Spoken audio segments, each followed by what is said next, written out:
Alhamdulillah hari ni kan semua datang tengok Jeep Wrangler Suzuki Jimmy ni dah booking lah. So kita tengok dia punya ni. Okay, dia nak test drive. Okay, dia nak bawa. Memang style lah. Okay guys, Alhamdulillah. Okay, kereta belakang ni dah siap register.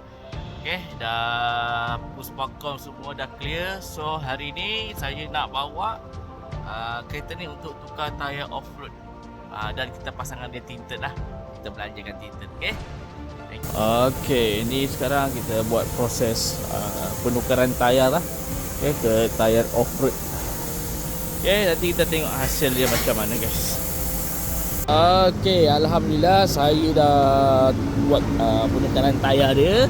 So dia pakai tayar off-road. Okay, kereta ni nampak lagi rugged lah dengan dia punya rack roof apa semua. Alright. So insyaAllah hari Sabtu ataupun Ahad kita deliver lah kereta ni. Esok nak pasang tinted pula. Okay guys, stay tune lah. Tunggu punya hasil. Okay, customer saya dah sampai. Okay, kita nak buat surprise kat laki dia. Happy birthday sir. Happy birthday. Congratulations. Macam mana perasaan? This your car. How is your feel? Yes. How you feel? This is for you. Okay.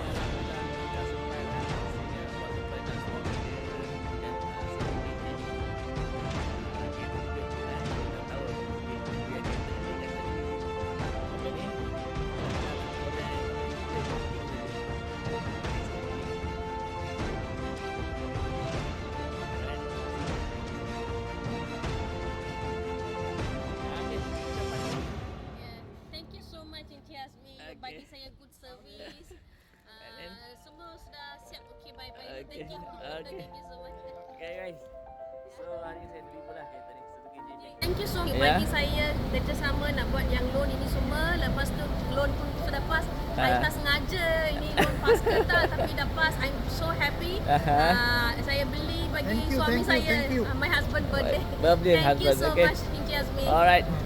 So, kita ucapkan ribuan terima kasih kerana sudi bekerjasama dengan saya. Saya harap kereta dia beli ni memberi manfaat kepada dia lah dan keluarga guys.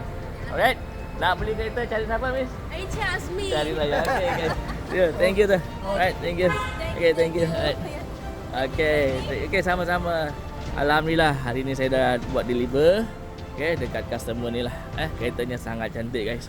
Okay, Suzuki Jimny tahun 2023. So guys, kepada korang yang berminat nak macam ni, korang roger saya. Okay, insyaAllah kita buat yang terbaik untuk korang. Janji happy. See you. Assalamualaikum. Okay